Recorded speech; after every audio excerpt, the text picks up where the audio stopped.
welcome to this video. If you like this video, then hit the like button. If you want to comment, then please do. If you'd like to share the video, please share. And if you haven't yet subscribed, then make sure you subscribe for great content coming your way. Now let's get on with the video.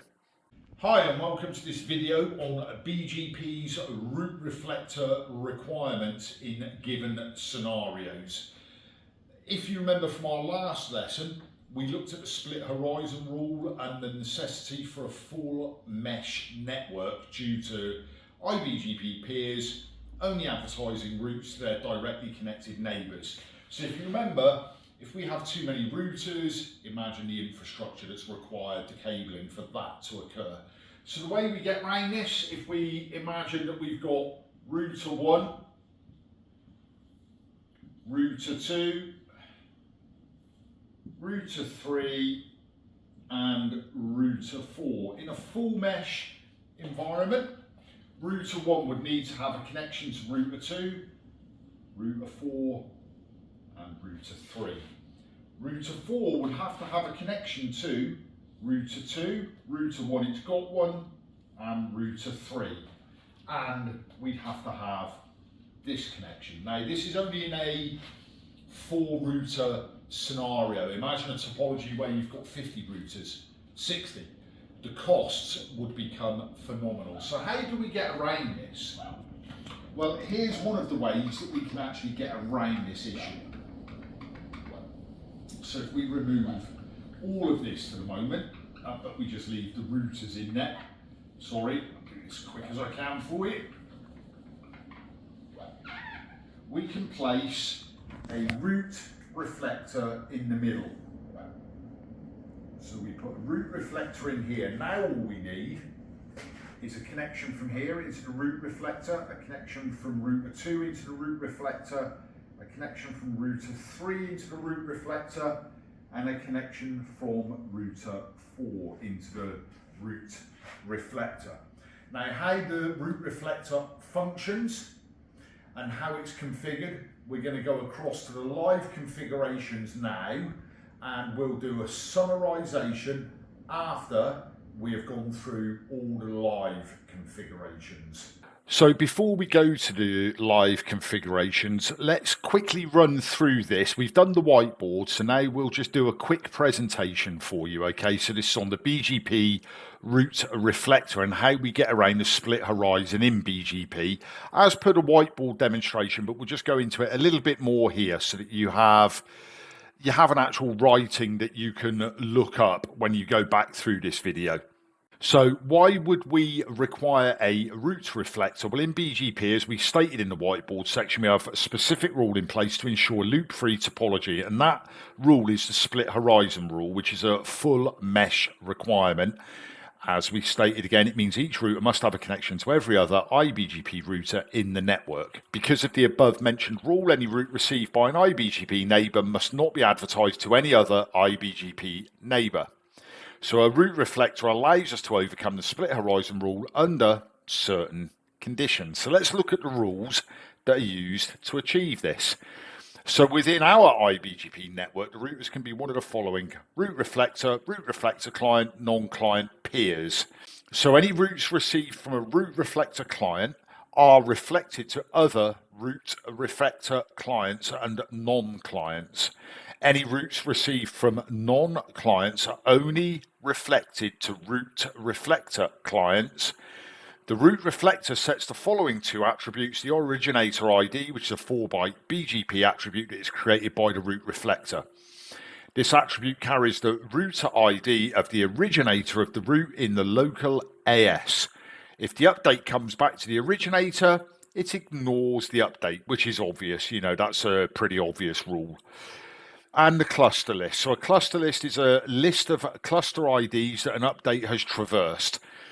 When a route reflector sends a route received from a client to a non-client, it appends the local cluster ID. If an RR or route reflector receives a route whose cluster list contains the local cluster ID, it ignores the update. Again, pretty obvious, but we're stating it here anyway. So a route reflector will only reflect routes that it considers best routes. If it does receive more than one update for the same destination, only the best BGP route will be reflected. So a route reflector cannot change any of the attributes of the reflected routes. This will include the attribute we have already covered, and that is the next hop attribute. So why we need the route reflector? Well, as per the whiteboard demonstration, let's have a look here with our 5 router topology. So we've got router 1 through to router 5. And for R1 to advertise its routes to directly connected neighbours, it would need a connection to R2, R3, R4 and R5. Similarly, for router 2 to advertise to its neighbours, it would need a connection to R1, which it has here, R3, R4 and R5. And that'd be the same requirements for router 3, router 4 and router 5, so that they could advertise their routes as we see here. So let's have a look at the below topology shown above if one router was designated a route reflector. So again, we've got R1, R2, R3 and R4 and R5 is now going to become a route reflector. So all we need now is a link to the route reflector. So this improves the return on investment, the ROI, and also our routing speed and efficiency. Now we're going to go and configure the live systems, and we'll examine and look at the results, and then we'll do a summarization. So welcome to the live demonstration here. So we're on the dummy system where we've configured an interface with this loopback address 10.10.10.1/24, and we have a static route allowing everything to go via router 1, which this interface is connecting it together. So let's have a look at router 1. So as you can see, it's labeled as router 1. So if you imagine from left to right, the left-hand router is the dummy router with the loopback that is going to advertise via a static into router 1, which is the next in the chain. Router 1 will then inject it into BGP. So let's have a look at router 1's configuration a minute. So let's do a show configuration display set. And what you'll notice here is that we have an interface to the route reflector and an interface to the dummy, as well as a loopback that is utilized for BGP peering connections. Okay, and that's the address there. We have a static route to the route reflector's loopback address, and we have a static route to the loopback on the dummy system. That's because we're using statics. We could, of course, use an IGP. You just have to replace everything with an IGP and put the interfaces in it, and it will do it in an automated process. I've done it with the static routes because there's a little bit more involvement. We've set the autonomous system number because this is going to be an iBGP peer, and we've set our group. And we've put our neighbour down as the route reflector, look, because it's connected to the route reflector. So now we have a look at the route reflector. So this will be the third in our chain. So the left-hand side, dummy, connected to route 1 and advertising its loopback. Router 1 advertising into BGP or redistributing those routes into BGP. And the route reflector is going to reflect that onto router 2. So that's the next in the chain. So on the left-hand side of the route reflector, we've got dummy router 1. And on the right-hand side, we've got router 2. So let's have a quick look at the configuration. So as you can see here, we've got an interface to router 1, an interface to router 2, and the loopback of the 250 address that we were explaining a minute ago. Of course, we need a static route to the loopbacks of router 1 and router 2, which we have here. We have the autonomous system number, and we have our BGP group internal with the 2 neighbor addresses, and that's the route reflector. Now let's move to router 2, which is where the 10.10.10.1 route is going to be reflected to. So let's do a show configuration, and we'll do this one as a display set as well. A very basic configuration here. Interface to the route reflector.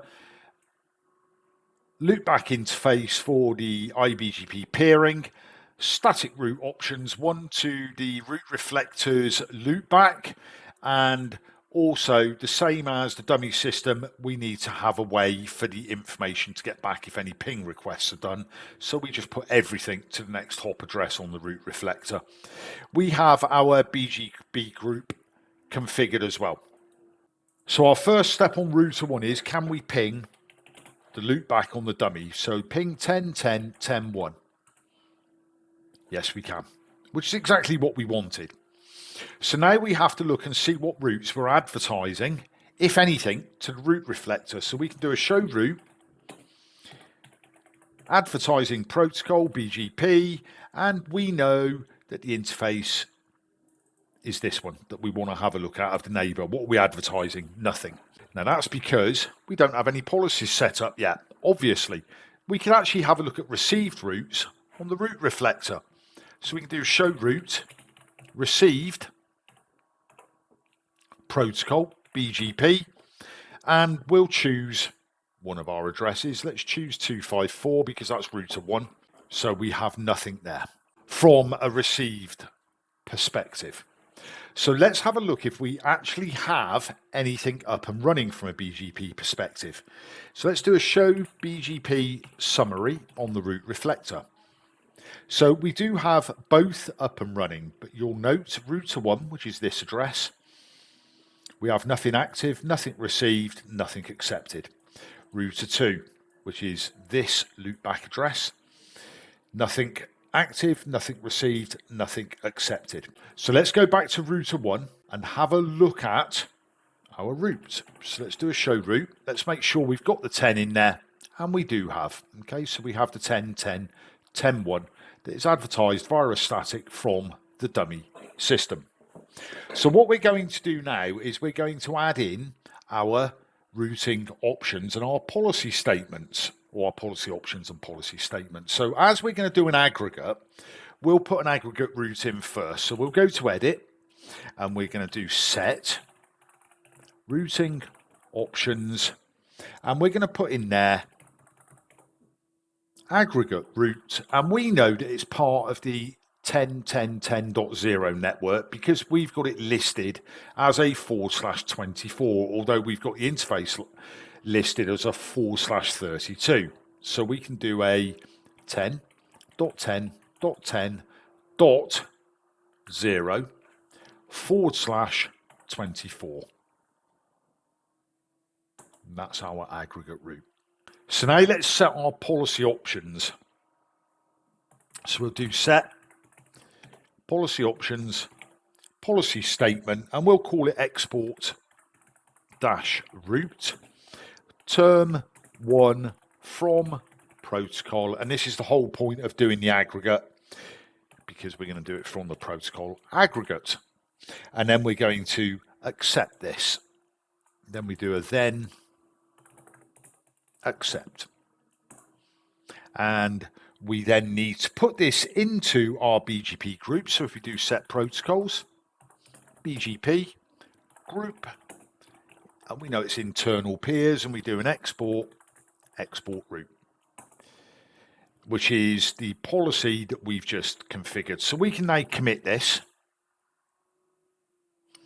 And now we can have a look at run, show route, and see what we're advertising now. Advertised protocol, BGP, and we want to go to this address here is the neighbor, which is the route reflector. Okay, so let's have a look at what we're advertising now. So you'll notice that we are advertising this prefix, which we've put in the aggregate. You'll also notice that the next hop is itself is router 1. And we'll have a look at what issues that will cause in a moment when we get on to the route reflector and router 2. So on the route reflector, let's now have a look at our BGP summary. So now you'll note from router 1, we have an active route. It's received and it's been accepted.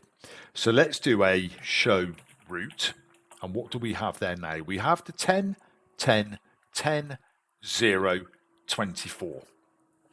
Can we ping that address? Can we ping 10.10.10.1?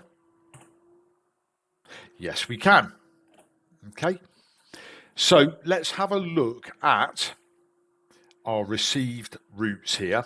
So if we do a show route received protocol BGP, and we want it from our first or router 1. So let's go to router 1, which is this address, the 254. And as you can see, we are receiving this route. You'll also notice that the next hop for that route is router 1's loopback.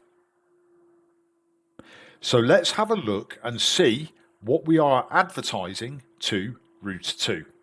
So if we do a show route advertising protocol BGP, and we have a look at the address for router 2, which is the 252 address, and we are advertising 10.10.10.0.24. Now the next hop is 192.168.1.254. And the reason we are advertising that at the moment is if we do a show configuration and we do it as a display set, you remember we said that it works on clusters. So we have this command here, set protocols, BGP group, internal peers, cluster, or 192.168.50.250. In other words, the iBGP loopback peering address on this route reflector. So putting this cluster command in turns this router from a normal iBGP router into a route reflector. So now let's go to router 2 and have a look at what the actual issues are that we will have here. So the first thing is, let's do a show route. Okay, so we're receiving the 10.10.10.0 network. So if we do a show route received protocol BGP and we have a look at the 250 address, because that's the route reflector, the neighbor, and we see that the next hop is 1.254. But this system doesn't know where that address is. It doesn't know it. So if we do a ping 10.10.10.1 from here, it doesn't work. And if we do a trace route 10.10.10.1, it will go to the first address and then it'll star 8 because it doesn't know how to get any further. And that's simply because of that next hop, and it doesn't know where that is. So do you remember, it's a similar issue to the 2ASs with the eBGP peer, where we had to put the next hop self command in, because remember the rule that the route reflector will reflect the route on to the clients, to the reflector clients, but it will not change the next hop self. So it's that attribute, the next hop self, it won't change it. And we're seeing that here. The next hop is router 1. But we actually need it to be the route reflector. So let's go back to the route reflector to ensure that this works correctly. So if we do an edit here, and what we're going to do is we will do a set. So we're going to do a policy options, a policy statement, and this policy statement is going to be a generic one. We can tie it down further than this, but this is a basic overview of showing you how a route reflector functions. So the statement we'll utilize is, we'll just call it BGP-export term 1 from, let's do route type internal. Okay. And we are going to do a then accept. So we've accepted it. Now we've got to set that into our BGP group of internal peers. So we're going to go ahead and do that now. So we'll do a set protocols BGP group internal peers, and we're going to export BGP export, and we're going to commit this. And now we're going to go back to router 2. Well, actually first, again, let's do a run show route advertising protocol BGP.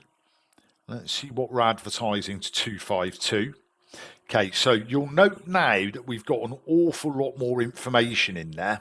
So although we have the next hop for the 10.10.10.0/24 network, of which that 10.10.10.1 will be sub part of, the other routes are selfed. So that means it will now know how to get there. So if we now go back to router 2 and we have a look at the route here, you'll see that we've got a lot more routes in there now. Okay, we have more routes than we had before. And now if we do a ping 10.10.10.1, we get a response back because now it knows how to get there. So if we do a show routes received, and we'll do a receive this time, received protocol BGP, and we want it from the 250 address. So we'll go back and we'll grab that. There you go, we'll grab it from here because that's the route reflector's loopback.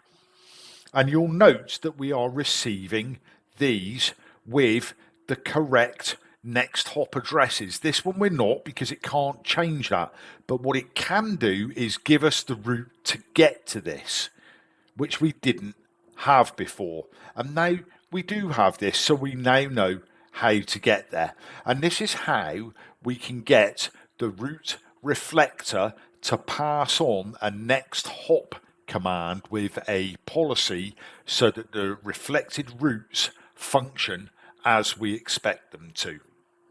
If you do have any questions on this configuration, then just please let me know and I'll answer them to the best of my knowledge for you. Now let's go back to the summarization. So welcome to the summary. So as you saw from the live configurations, we've seen exactly what a route reflector can do and how it's going to save us money with overall infrastructure because of the split horizon rule within BGP.